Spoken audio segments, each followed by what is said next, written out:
Join me, Mark Windows, for Windows on the World live every Sunday 9 to 11 PM GMT. Check out our archive and programme stream at windowsontheworld.net. Good evening, everybody. Welcome to the show.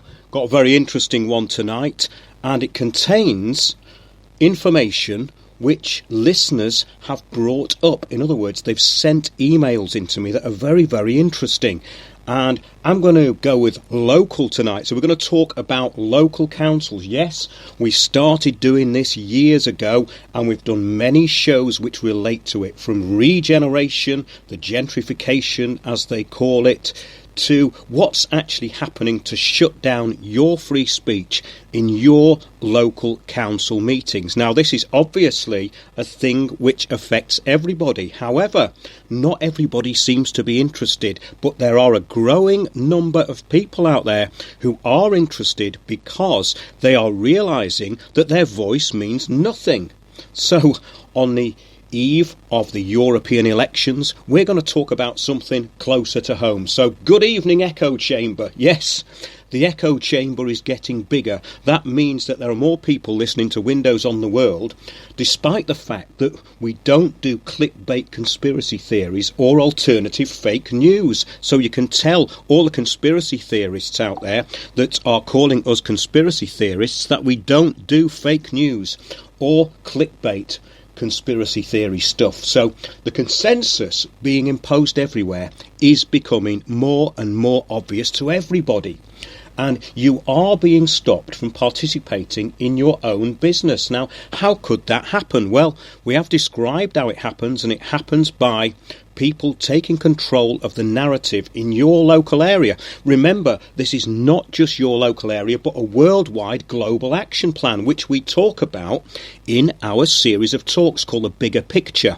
And you can catch us, The Bigger Picture that is, myself, Piers Corbyn and Sandy Adams, next Sunday in Glastonbury. So if you're around in the area of Glastonbury in Somerset, do come along to the King Arthur pub around midday, and we'll be there all day. We'll be having a drink in the bar afterwards and chatting with the people who come along, because this is where it all starts to count. People all over the country are forming their own little groups and putting on their own talks, despite the fact that free speech has been a thing of the past for quite some time.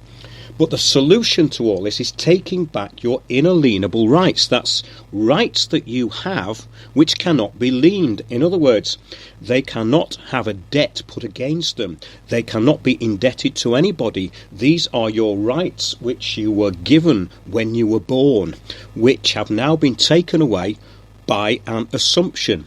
Now, we've covered a lot of this sort of stuff on the shows. In fact, if you really want to know how and why you became property of your local council and inadvertently the state, have a look at an article on windowsontheworld.net called Are You a Pauper? And it explains quite a lot. I'm working on an audio book at the moment which is going to outline the whole thing, because there's been a lot of misinformation or incorrect information. Not everybody who's putting information out about this sort of thing is actually involved in it to the extent that they understand what is actually really going on. In other words, you have to go back to history. You have to go way, way back in time to actually find out what's actually going on.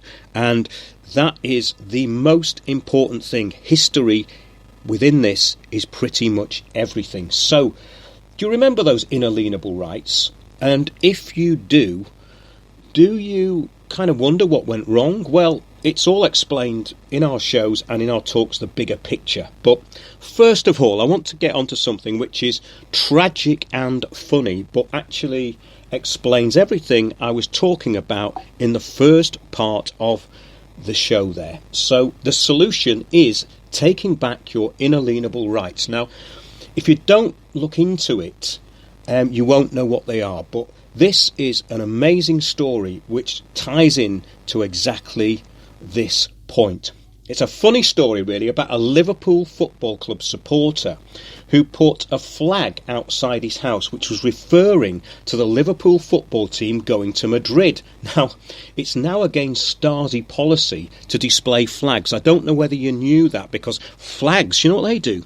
They cause division, don't they? In other words, your team might not be my team. I might not like your flags, so we need a borderless country with no flags, no football teams, no personalities, no individuality, no individual businesses, but just corporate shops and, of course, corporate infrastructure. That's what we're going to be talking about a bit tonight as well. But yes, flags cause division and hate. But seriously, here is a letter which was sent to a person in Liverpool who put a football flag which merely said Liverpool are going to Madrid outside his house. This is from the Liverpool Echo on the 25th of May. Now, this is the story. A lifelong Liverpool fan was left stunned after he received a letter from anonymous neighbours telling him to take down his Liverpool flags because they were bringing down the tone of their sought-after area. So, in other words, this is now a sought-after area. And he's been told that flags don't really fit in with sought-after areas. So this guy, Neil Birchall, who lives in Eccleston Park in Prescott, he decided to hang 2 Liverpool flags outside his house ahead of the Champions League final next Saturday. Now, here is the letter which was put through his letterbox and probably, I would think, distributed to other houses, but I'm not sure about that because it seems to be aimed solely at him. But it says on the top of it, "Dear residents." So I assume it was circulated, and this is where it starts to get a little bit sinister. Have a listen to this. "Dear residents, I am writing to you today on behalf of some of your fellow neighbours and surrounding residents." Well, they weren't actually, but let's get into it. "Some of us are very proud our local team has reached a final in Europe, and we are all very passionate about it. Some of us are lucky enough to be going also. Some not so." This is a tongue twister. So basically it's saying that, some of us are going to Madrid, but for those of you who are not, well, bad luck, you're not going.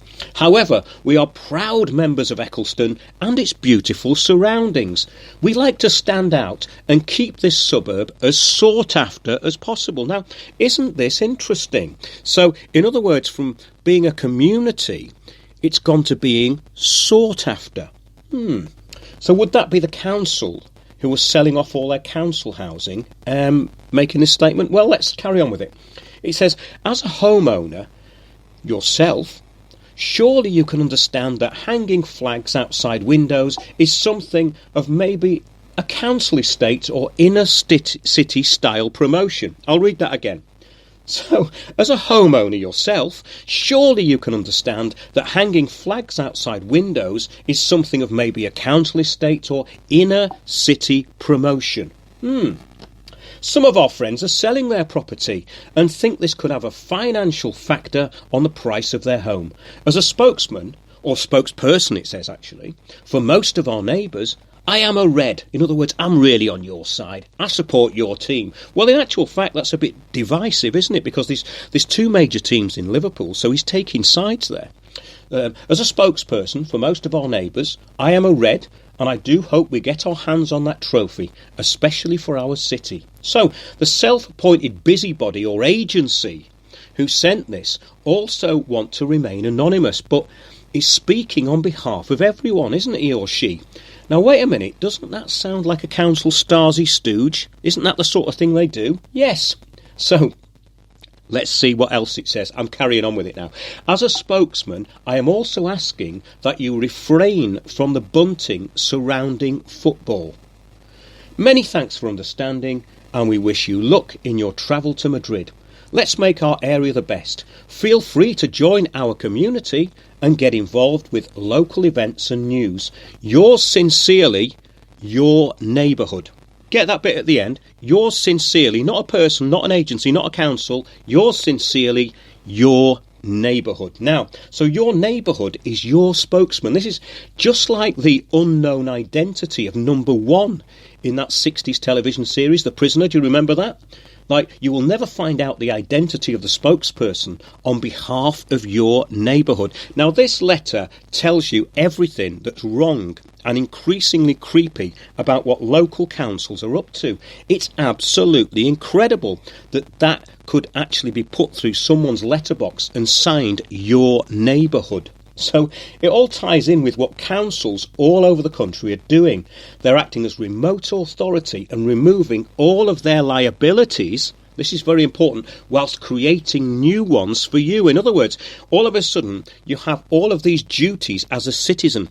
And this also goes into the rollout of all this voluntary work. You know, all this voluntary work that the council are telling people to get engaged in while they're on these huge salaries. You know, that volunteering where they want you to clean up the rubbish that they should be collecting, where they want you to be planting flower beds and planting trees when it's their job. The issue is not whether this is a good or bad thing. The issue is about liability.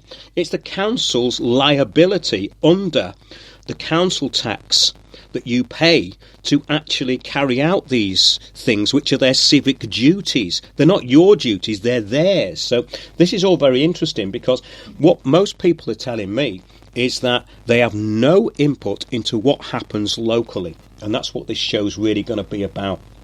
So there's councils all over the country who are doing this. They're acting as remote authority. And your neighbourhood is the state.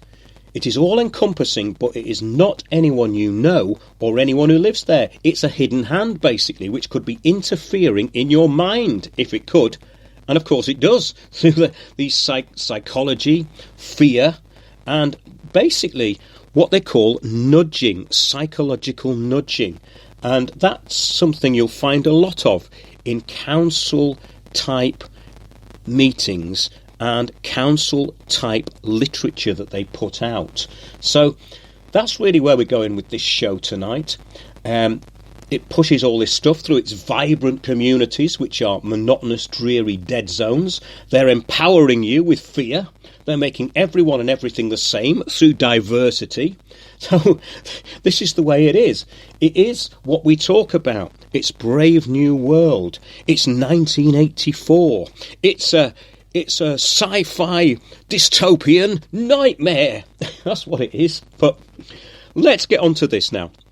Another contributor to the show told us, after being banned from council meetings for asking questions, this is a bit of an update. She's given us some information here, and we find out that now the asking of questions at council meetings is only upon condition that the question is written out beforehand and the response is read out. So in other words, there's no spontaneity. Now, the way around this apparently previously would be to ask what they call a supplementary question. So in other words, you're allowed to get up and ask your question, which you've submitted beforehand so that they've got a rebuttal to, or they're going to basically give you a straw man argument or say it's not on the agenda. It's usually one of the three. And then they're going to shut you up and sit you down. But previously, you could have asked this supplementary question, which means that, in other words, you re-emphasise your point by reframing the question. Reframing, that's a good council word, isn't it? They love that one. So, yes, you could actually do that. You could reframe the question. And I've seen some hilarious examples of this at council-run events where you basically switch. They give you, sometimes they give you a question to ask at these council meetings. If they look like they're trying to get a diverse group of people, and you may be one of what they think is diverse on the day. They give you something to read out, and at the last minute you change it and ask them something completely different. Watch their faces. It's brilliant. So, yes, as I said, ask the supplementary question, which you're not now allowed to do. So, Knowsley Council, again in Liverpool, have banned supplementary questions. That means they've banned any spontaneous questions from members of the audience at council meetings. So that means the controlling of the narrative is absolutely complete. Now, has there ever been a more relevant time for a peasants' revolt? Remember what happened last time, though. Let's not that happen again, because the way things are at the moment, I don't think the country needs to be any more demoralised than it is already. But all this will get worse, as the two main parties have both been demeaned recently. I don't know whether you've noticed this, but Labour's been completely taken down. Remember all of that enthusiasm for Corbyn, which has now been dissipated. Remember that people voted for... Well, they voted for the Conservative Party at some point, and that has now been completely taken down. And what we have left is a push for everyone to vote for the Green Party. That's the fake Green Party, of course, the Green Party which actually imposes all of this draconian legislation and has nothing to do with being green or nothing to do with public health. Because, as we know, they're not interested in the possible detrimental effects of the 5G rollout, which is actually in force, and basically, it's coming to a town near you. 5G is being rolled out, but the Green Party are not interested in such public interest matters. They're also not interested in the agenda for cutting down all the trees in your town. You'd think the Green Party would be interested in that, wouldn't you? Well, if they are in your area, do let us know, because the information that I've got tells me different. So, yes, the Green Party then are just implementing draconian policies on behalf of the United Nations Agenda 21 and 2030, which will further remove rights and impoverish the population on the back of the lie that we've covered extensively in the past few months. And go back into our shows, look at all of the stuff that we've been doing on the fake protest movement, Extinction Rebellion, its UN lawyers, its advocates, which are basically carrying out these draconian plans on behalf of the government. So go back into our previous shows, look at all that, and it starts to come together. You start to realise that all of your input, in other words, your individual voice, has been given over to a collective hive mind. And that collective hive mind does not include anybody who has a different opinion. And that is what this is all about. So, having said that, I got an interesting email today from a listener to the show, and it was referring to land grabs and the regeneration or the destruction of the countryside, with huge amounts of housing being imposed in very, very small and rural areas as well as cities. Now, we have covered this. We've covered how it's been rolled out to destroy villages, to create these human settlement zones, which will be basically surveilled and controlled through the Internet of Things. No, this is not a conspiracy theory. This is fact. This is what the 5G rollout is all about. So this is quite interesting. This is a lady who emailed me today, a listener to the show, and just getting over the preamble to the email, she says, I know quite a bit about so-called enviro land grabs, such as Ramsar and SSI, and I don't see your point on that. And we're going to get into that in a minute, because this is incredibly interesting, right? So let's address the first two things she was talking about. She was talking about gentrification and regeneration, and we've covered those on so many shows. We've covered them on shows which go back to a very, very, very long history with Windows on the World. And I'm just going to give you a list of those shows now, because there's so many of them. So write these down if you want to know what the agenda is behind the so-called housing crisis and this massive amount of building that's going on. Basically, they want everybody in these surveilled human settlement zones, and they want everybody under control. Huge areas of the countryside are going to become uninhabited, or basically off bounds, out of bounds to the general public. And that's what this next part of the show is all going to be about when we talk about this question this lady had about a thing called the Ramsar Treaty. But first of all, let's have a look at these shows which we've put out on Windows on the World previously. They're absolutely packed with information, and there's so much stuff on there that it would be hard for me to go through this in an hour. So let's just give you the list of those shows. UK housing crisis and regeneration exposed. Social housing destroyed by councils, that's another one. Social cleansing and housing crisis explained. That was really interesting, where we had people from an organisation called Architects for Social Housing basically helping us out with what was really going on in London. London's dystopia, public winning fight back, that was another one. Do listen to that one. London's dystopia, public winning fight back. It's one of the most interesting shows that we've done, and actually I think that it's one of the most important shows we've done, because it outlines the agenda of what's going on in cities, and it's outlined by people who actually know what they're talking about. Housing officers with 30 years experience. Gordon Peters, the chap who took down the Haringey development vehicle, which is part of the land grab through organisations like Lend-Lease to take over the infrastructure that controls the livelihood of all people. So this is an absolutely fascinating thing, and I really want to sort of mention these other shows. The other one is called Social Cleansing Kickback, London, UK. Zombie Towns, UK.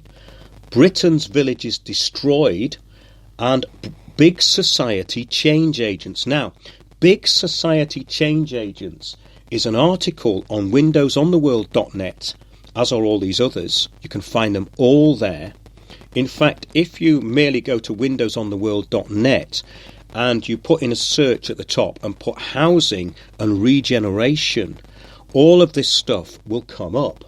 So this is really the big picture. It's what we talk about in our talks, the big picture. So basically we're going to get onto this Ramsar treaty in a minute, but she said, what interested me very much is what you say about the land grab for development, generally named greenfield sites. Now this also goes into what's called brownfield land, because all council property in London was rebranded as brownfield, meaning that it was dirty industrial wasteland which was up for grabs, in other words, to be sold off to developers.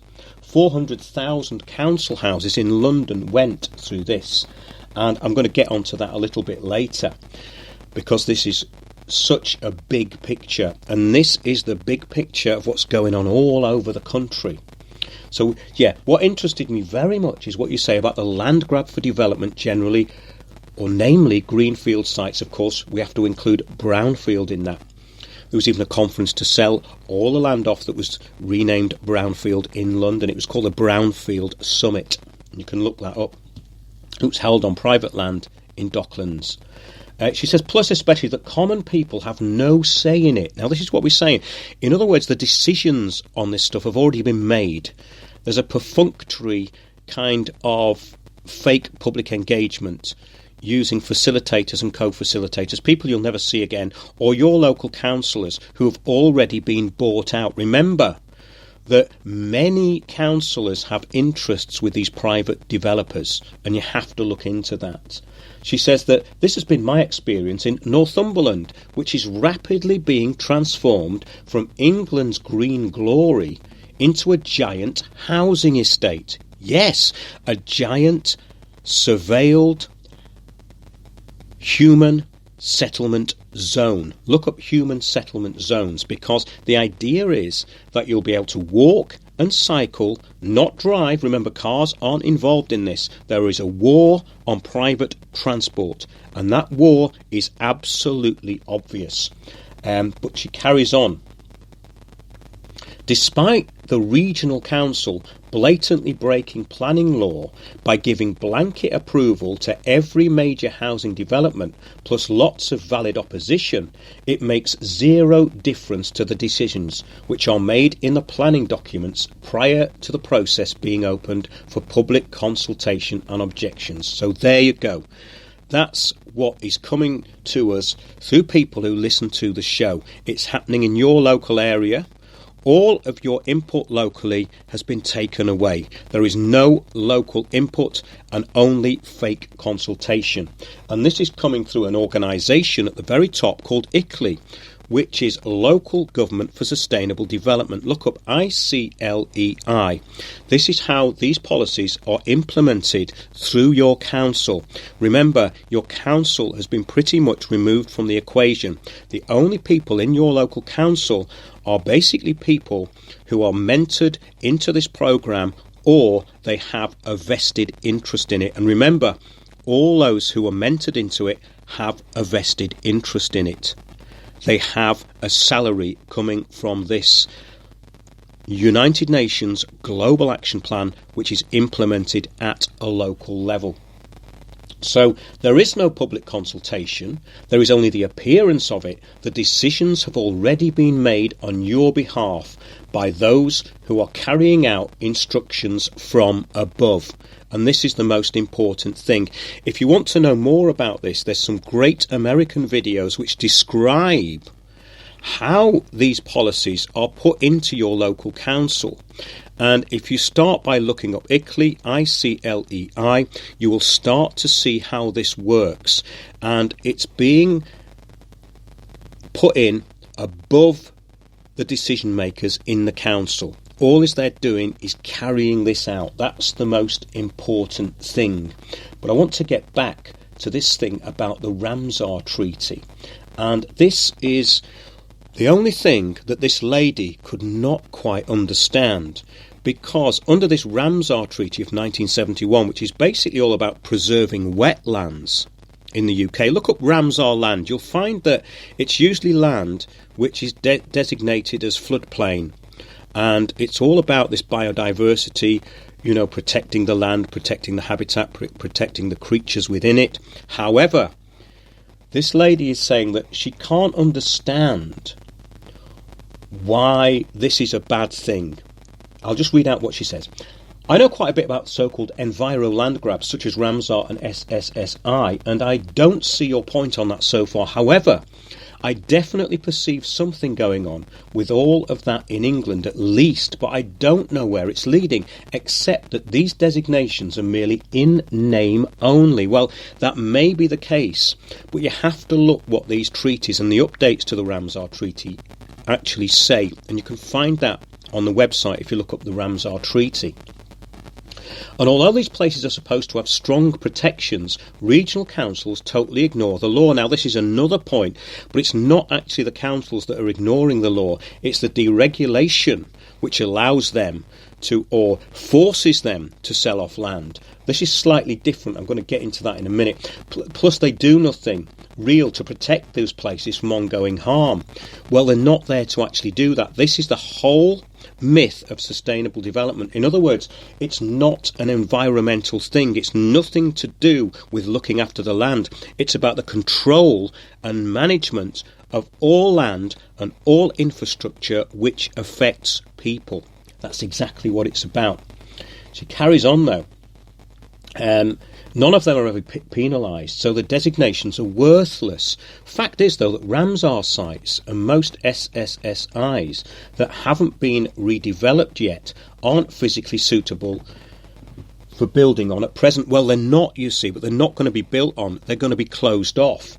This is part of the land grab that we talk about. In other words, it's not a visible land grab in the respect that the countryside is going to be out of bounds. They can close it off at any time with any reason, which is why there are different species which are protected being put into certain areas. It means at any particular time, when the time comes, those areas can be absolutely closed off to the public. And that's what it's about.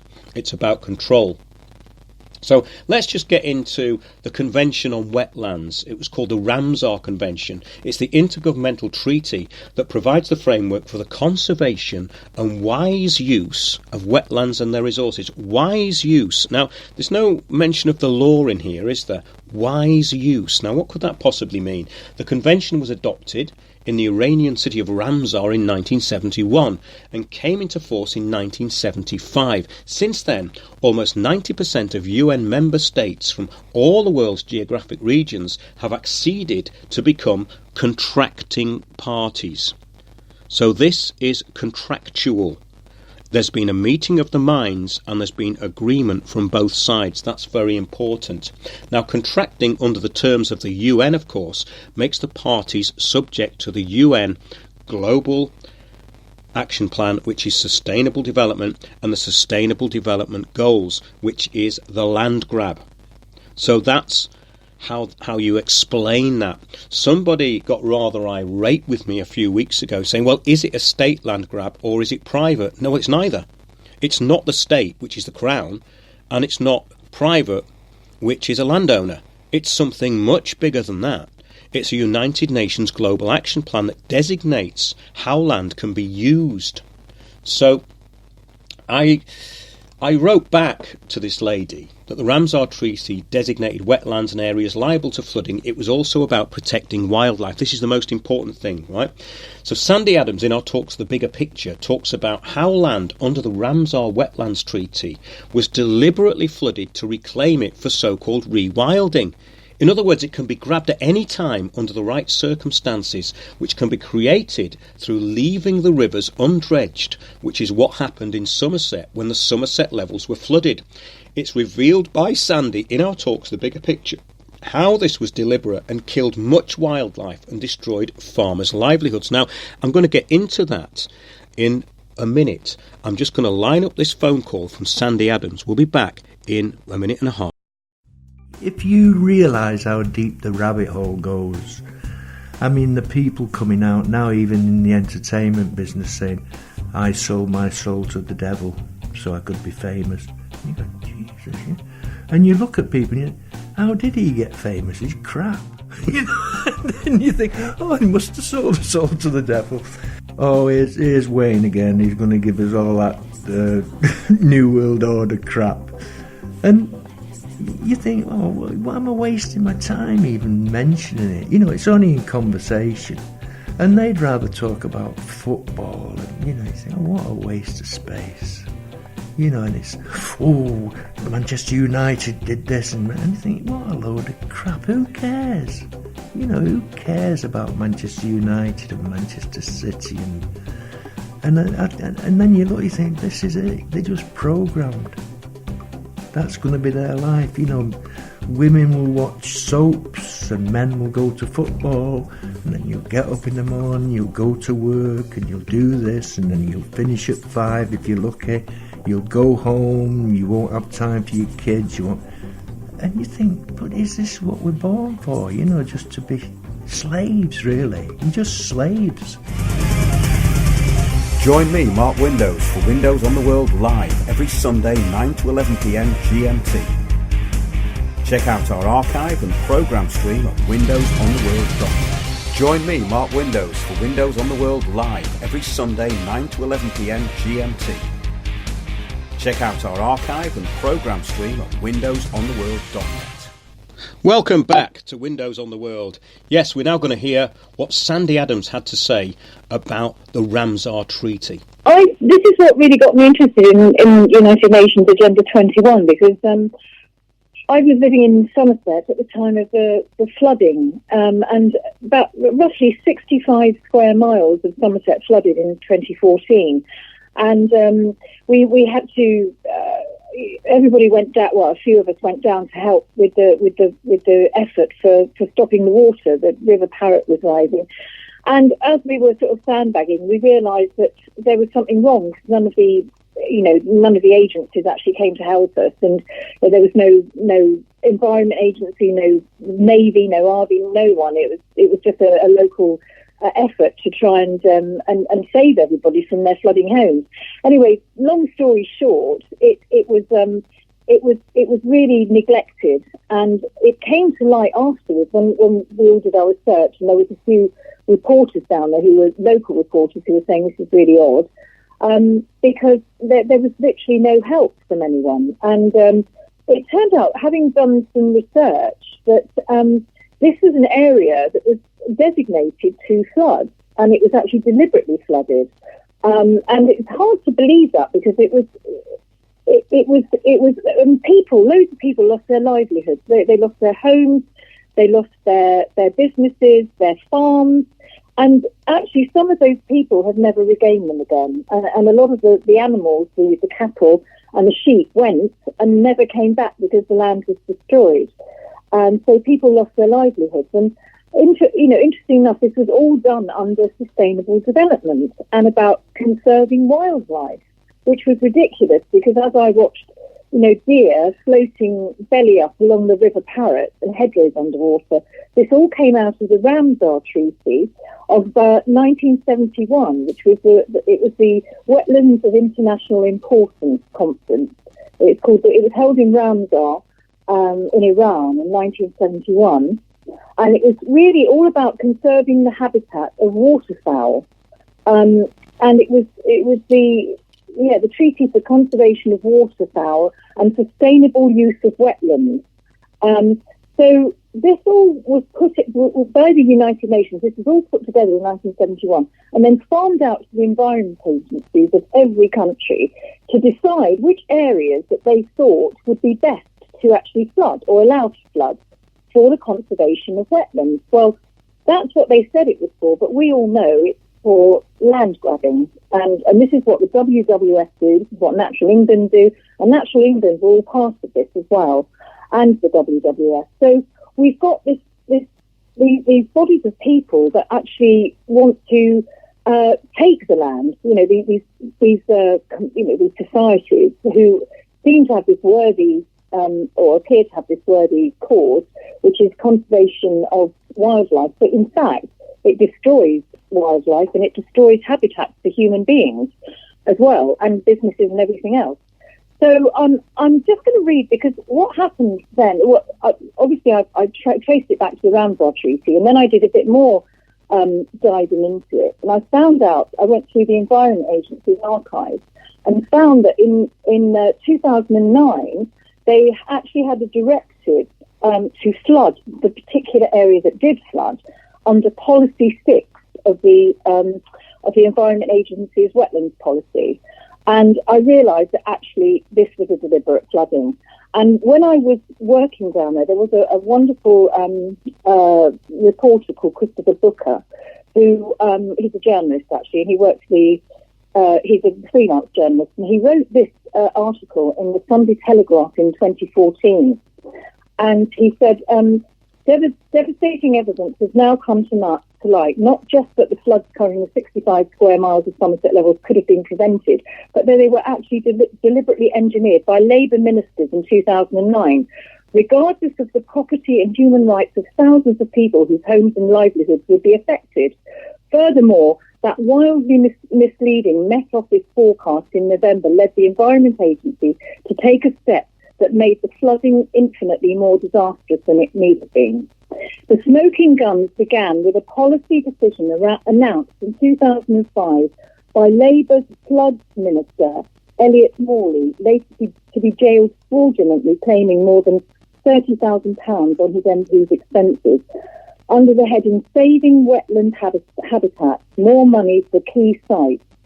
Morley directed that to comply with the EU's Habitats Directive and the part EU-funded study involving the Royal Society for the Protection of Birds, that's the RSPB, the WWF and the Environment Agency flooding of Somerset should be artificially promoted because wildlife will benefit from increased water levels.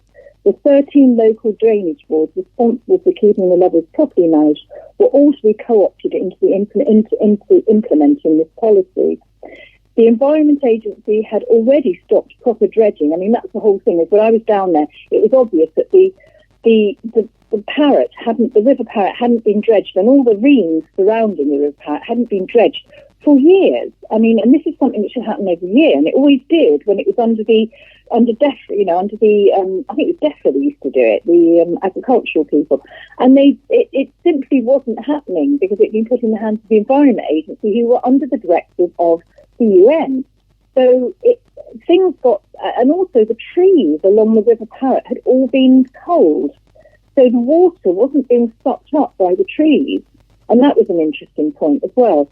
So, it says here then, he said the Environment Agency, where did I get to?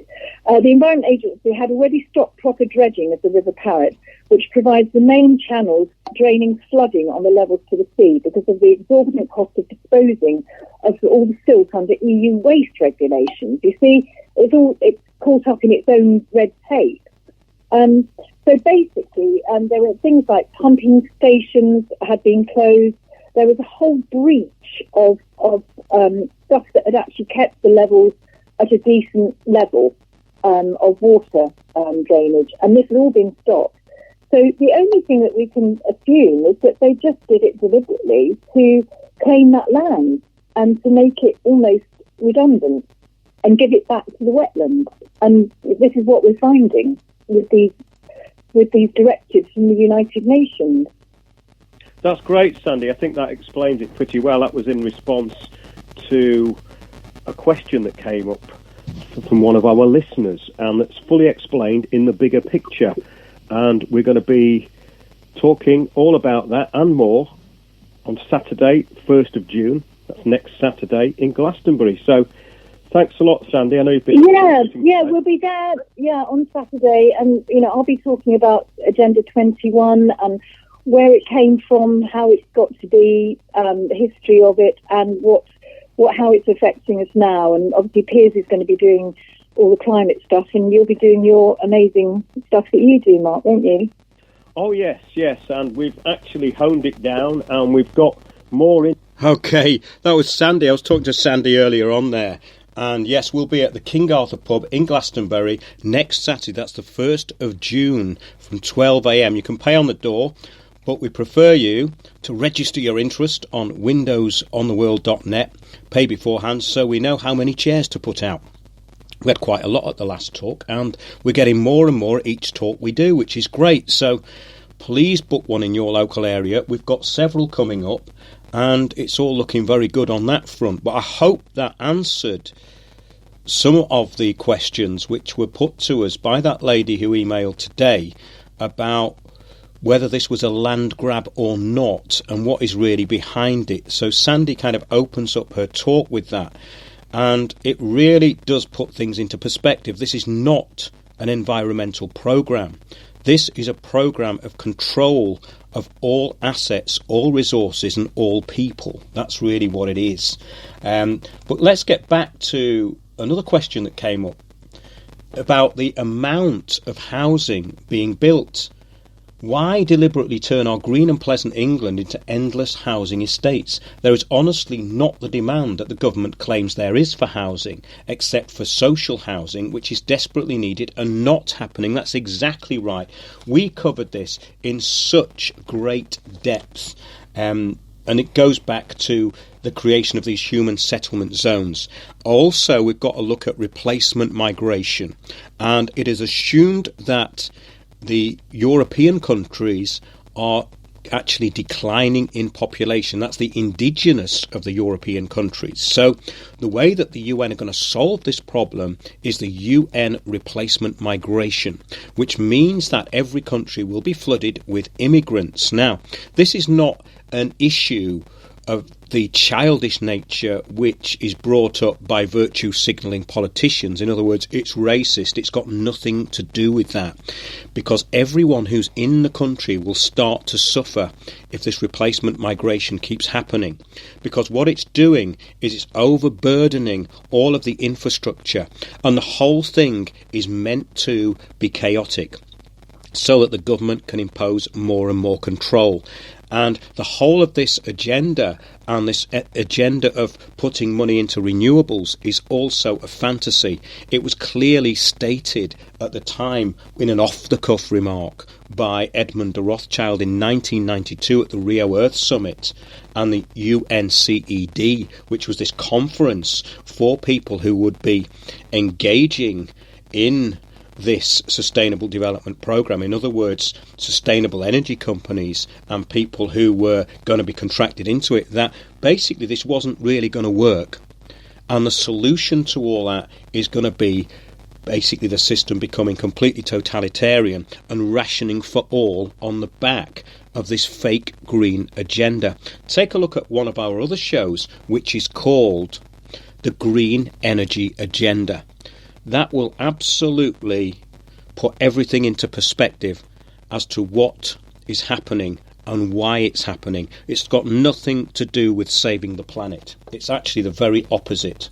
So the areas of high density population will all be surveilled in smart cities, everything monitored through the Internet of Things. In short, in a very short space of time, there'll be no resistance to anything imposed. This is the whole point of what's happening. That's why all of your input locally is being taken away, because there will be no recourse within the system. That's why councils are forming mega regions. In other words, many local councils clubbing together. We've covered all of this on our previous shows. So if you go back into the archive and listen to anything to do with housing and regeneration and these land grabs, it will all become apparent. And all of the documentation is listed. You can look at all this stuff. And the next point that this lady made was about gentrification. She said this is actively occurring in my former mining town and all over England, to towns and areas where common people live. We're being actively pushed out. But to where and what will become of us? I'd love to hear your views on this and where it's leading for common people. Now, this is really interesting because anybody can see that this is happening and people are being pushed out of their own areas. In London, the council tenants who have been pushed out of their housing are being relocated all over the country. Now, one of the reasons for this is to marginalise dissent and control the narrative. In other words, if you're not in your local area, you don't know what's going on in the area that you've just been moved to. It's going to take you a while to get used to that. And there's a divide and rule strategy. In other words, bringing in strangers causes conflict. And that needs a resolution, which means more draconian powers by councils, the sort we were talking about at the beginning of the show. In other words, they're going to clamp down on dissent as though it's hate speak. It's all about hate. Why are you so full of hate, etc.? So take a look at that article, Big Society Change Agents, and a lot of this will start to come into the picture, because the borough that I used to live in, Waltham Forest, an area of northeast London, was completely changed within 3 years with no public consultation. So how can this happen? Well, it happens because there is no public consultation and it's an agenda. That's why it happens. It happens for that very reason. So I'll just read some of this stuff out with a few interjections. This is from the article Big Society Change Agents, which I actually wrote in 2014. It's being constantly updated, though, and has many links. Look at another article as well while I think of it. It's called New Age Global Governance. And then you will be able to see some of the insanity that's behind this agenda. The absolutely insane ideas which gave birth to what is happening now, which is why it doesn't make any sense. But if you live in any kind of urban environment, your surroundings are being re-engineered to appear more cycling and pedestrian friendly. You will see new high-density blocks of flats being built and existing council housing destroyed. So basically then I go into talking about the videos that we have. Now, council estates were rebranded in London as brownfield sites to be obliterated despite plans which could redevelop people's homes. Now, this is the important thing. Alternative plans were floated which could have saved those council houses with exactly the same density being built. And it's all about density, remember. It's about the amount of people that they can pack in. With the same density or even higher density, they could have saved all of those homes. But that would have meant people had long-term assured tenancies. And that's no good. Because what they need to do is make everybody the same. In other words, nobody has any property rights. With these new purchases where you've got shared ownership, with the council and all the rest of it. In these blocks, you have very few rights. And in a few years' time, they can all be knocked down. And you are then at the mercy of your local council. And remember that they are not really involved in this land grab. It's way above them. So that's the future. But what you're going to see is more CCTV, the beginning of gated communities with their own mini Tesco, gym and the usual corporate coffee shops and watering holes. You will be told that public transport links are being improved. You are being encouraged to stay in one place. All of your city, town or village will be the same, so there will be no need to travel anywhere apart from going to work and coming home. You will be given a community hub instead of your old community centre, where change agents will be monitoring and dictating public opinion for you. The main thing you will notice first of all is that private transport and property is being restricted. Local businesses will be priced out, and the appearance will be that they are being supported by the council. They are not. Ask any local business in your area if they are supported by the council. Ask any local business in your area whether they're actually making a living. Most of them will say, we're surviving just about, and if the rent goes up any more, we will be out of here. And that is the story for businesses all over the UK. But this is all part of the worldwide agenda to control population. This is in the article Big Society Change Agents.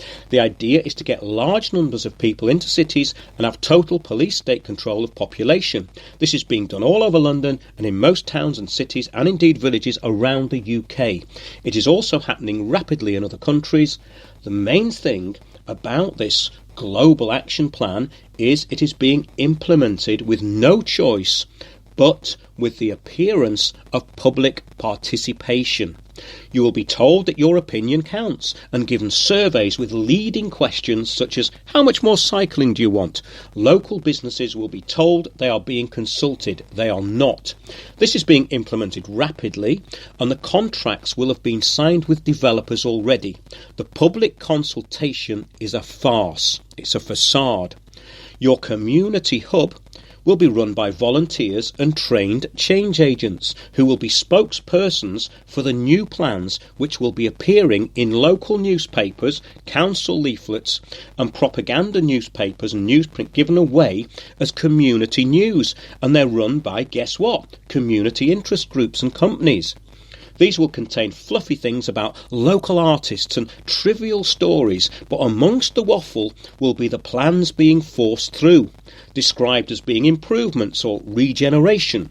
There will be stories promoting the new developments and the core principles of the agenda, which this article outlines. Remember, I'm reading from this article called Big Society Change Agents on windowsontheworld.net.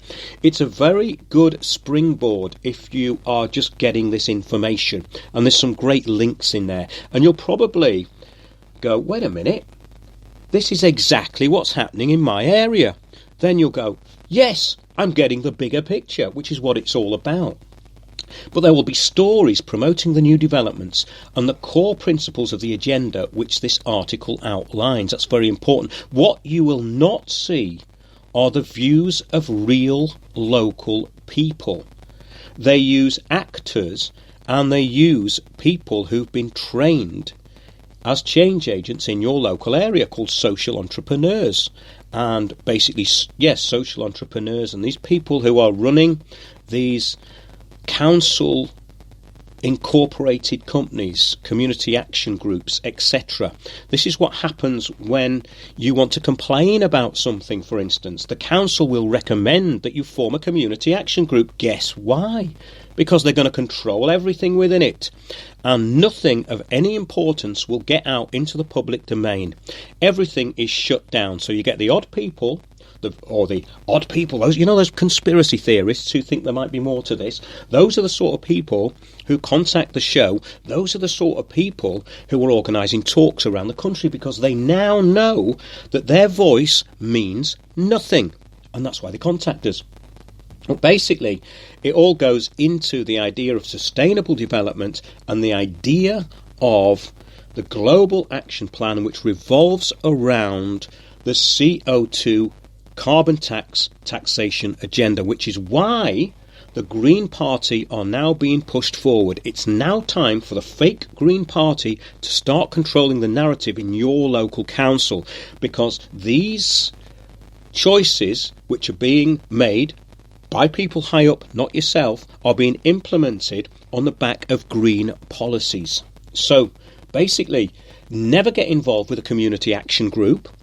The barrister or lawyer representing the opposition, is in reality, and this is what happened in Waltham Forest, working for the corporate agenda. In other words, they'll drain all your money, all your resources, waste time. When it gets to court, it's held in private. It'll be a private hearing, and you will lose. The only way to do this is on your own. You cannot have representation, legal representation, because they work for the state.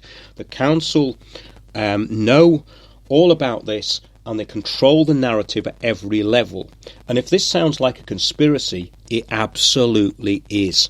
It's a conspiracy against your rights on the back of the common good. In other words, there is a common good which everyone's going to be part of. So if you want to put a flag up and say, I support my local football team, you're causing hate and division. So stop doing it. Because in the future, it will be the new wilderness of the world. This is how they describe it. It's going to be a characterless, formless place with no races, no national boundaries, and one world government. And that's not the conspiracy theory, that's the United Nations, ladies and gentlemen. That's what they're all about. Now, please look at our shows on housing and regeneration. Put those search words into windowsontheworld.net. And we report exactly in great detail and with many examples of how this is all rolled out in your local area. This is incredibly important. Everywhere there are NGOs and organisations which are there merely to reinforce the narrative which controls all other narratives. The narrative of the common good, the new totalitarianism. Now, I don't know whether we've got time really to go into some of the other stuff I was going to talk about tonight. I don't think we have. But remember what Edmund de Rothschild said in 1992 about renewables. This is another thing for those people who want to vote green. It was stated in 1992 at the Rio Earth Summit in an off-the-cuff remark by Edmund de Rothschild that this would not work. Look up a guy called George Hunt who was at that conference. It's absolutely fascinating. The plan by the global elites, which is no longer a conspiracy theory, because it's all happened. And this is exactly the point that I wrote that article, Big Society Change Agents, around 2014. I've been looking into this for about 12, 14 years. We now have the documents from councils which tell you all about Agenda 21, the Sustainable Development Plans, which are coming from high up. And it's all going to be announced in your local area. It could come through the Cabinet Office. In London, it came through Transport for London, through the Cabinet Office. And all of this is basically controlling the narrative of public opinion at a local level. So hive housing and the restriction of access to the countryside, we've talked about that. That's what the Ramsar Treaty is actually about. Look how much wetland there is around your area, and you see how much land has been taken under this treaty, which means that it can be enforceable in the respect that you won't be able to go anywhere near it, and it will be closed off. But they're doing this with a lot of land. So you might see in front of yourself, oh, we've got a lot of countryside in Britain, but think to yourself, who actually really owns it? It's not the landowners, and it's not the Crown. It's something else, and that's really where the deception is. So that's about all I've got time for in this show, which is a real shame because it's really flown over. But I'm going to be putting more stuff up about this in the weeks to come. If you are interested in finding out more on the whole background of this, so you'll be able to argue with anybody if they want to argue against you, come to one of our talks, The Bigger Picture, featuring myself, Piers Corbyn and Sandy Adams. That's it for this week. I may come back for a second part of the show. It's very doubtful actually, because I'm actually very busy working on a book at the moment. But do listen, next Sunday we'll be live from Glastonbury and we'll have had one of our talks, The Bigger Picture. See you all next week.